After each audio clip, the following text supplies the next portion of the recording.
起来了解这个我们的传统节日清明节。所以我收集了一些资料，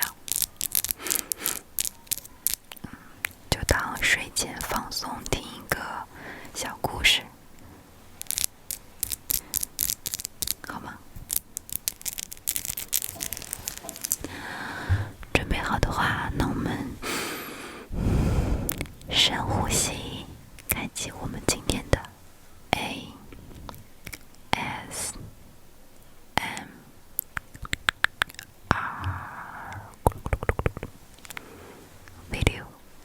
解开一些关于清明节的小误会，重新认识这个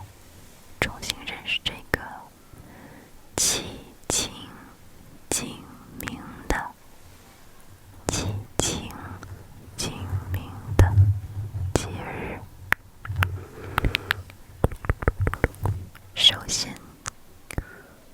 先，我可以肯定地告诉你，清明节可以说快乐，清明节快乐，可以的，非常可以的。首先，清明是一个节气，就像惊蛰、冬至一样，是24节气之一，24节气之一。清明节变成节日，是因为它合并了两个节日，分别是上巳节和寒食节，刚刚提到的寒食节。上巳节、寒食节、寒食节，合并了这两个传统节日，上巳节、寒食节和清明节气这3个日子基本上是连在一起的。随着朝代的更迭，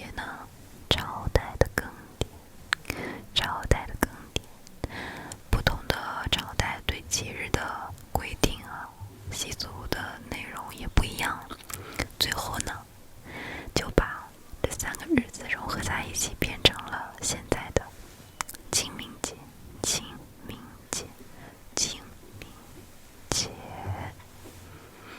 所以清明节里的很多习俗都是上巳节和寒食节的内容放在了一起。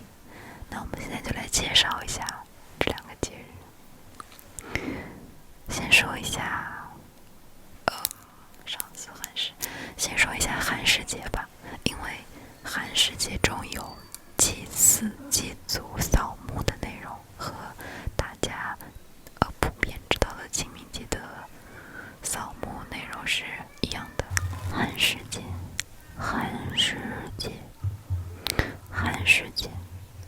其实在搜这个节日之前，我对它了解的非常少。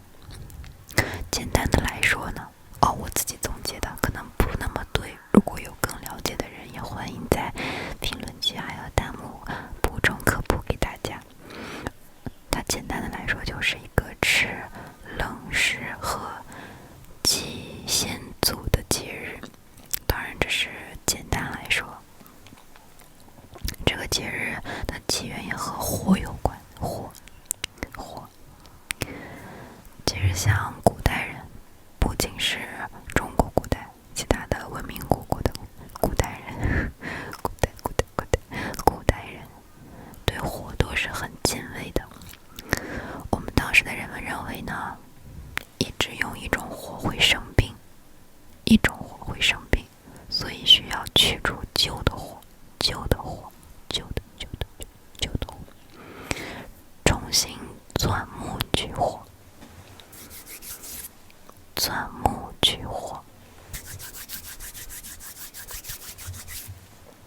在这个春天呢，生成新的火，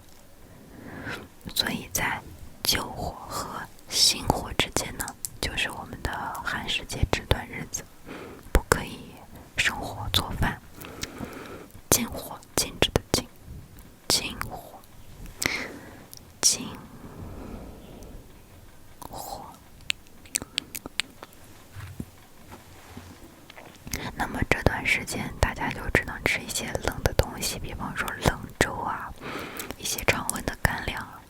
不知道那个时候有没有馕啊？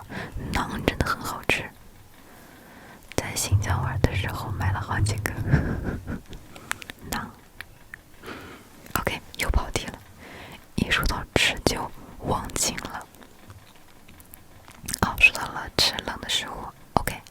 后来呢，大家就觉得不能让这个寒食的日子太久，这样人吃久了，这个冷东西也对身体不好嘛。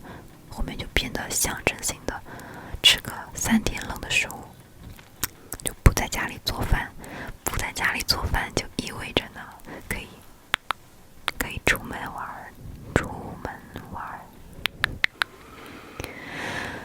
所以寒食节呢，大家就变成了一个出游的日子。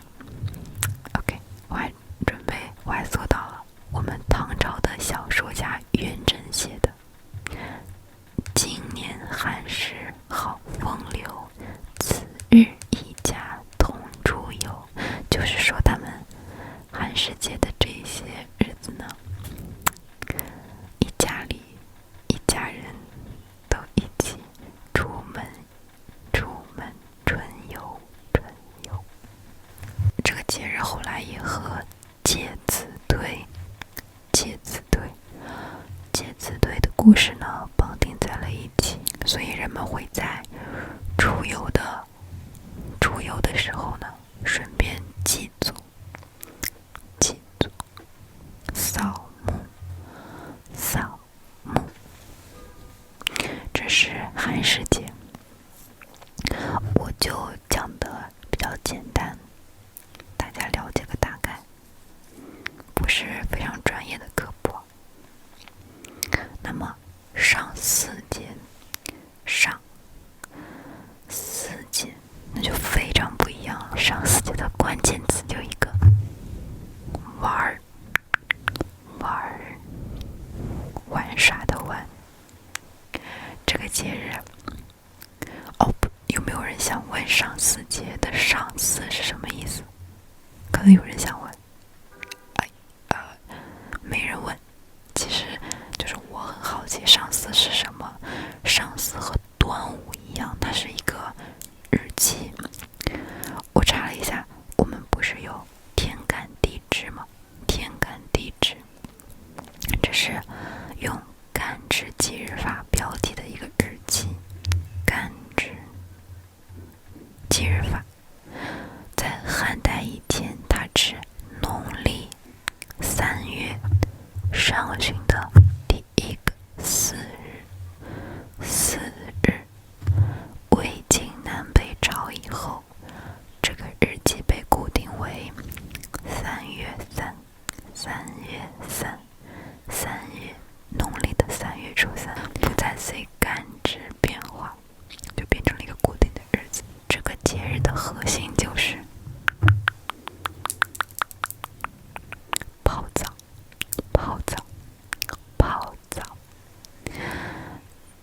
有个专业的词叫做伏羲，这个词还挺难写的，要不是查这个节日，我都没有见过这2个字。伏羲怎么写 ？OK， 一个气。伏羲这一天呢，人们就会结伴而行去河里洗澡。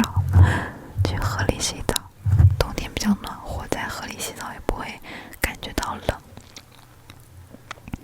去除掉冬天的晦气。洗完澡干什么呢？洗完澡就会踏青、野餐、饮酒、唱歌、约会。这一天有女儿节，女生的女儿节，又是古代的情人节。反正这一天就是非常非常的欢乐，各种各样子的节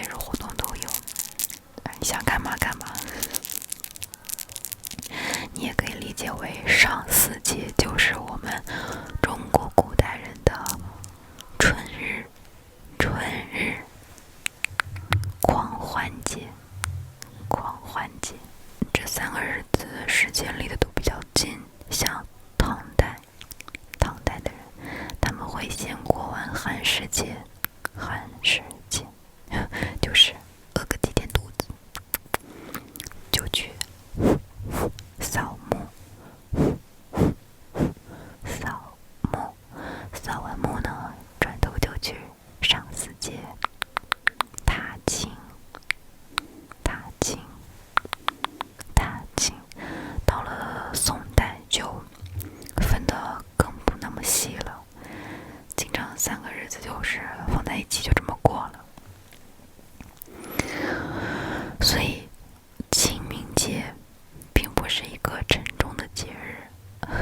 说到这个，我还让豆包帮我写了一句话，他说清明节是一个在春天最明亮的时刻，让人同时面对死亡与生命的节日。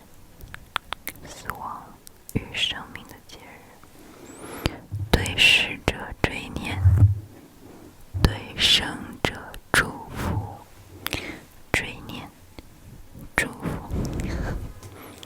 豆包反正挺能说会道的。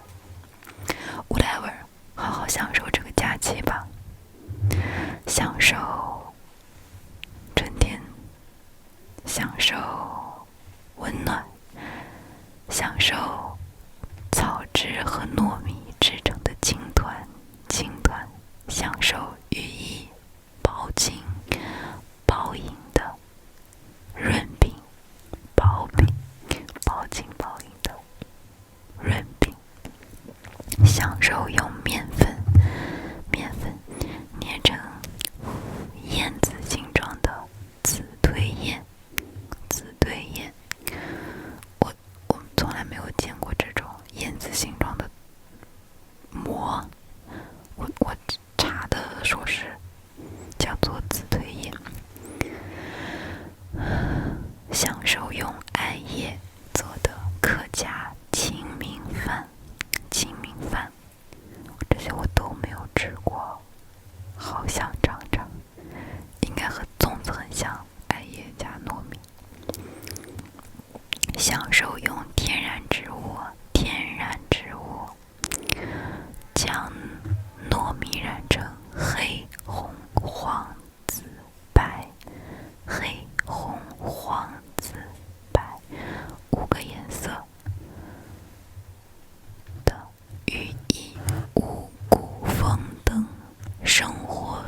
就是想让大家好好享受。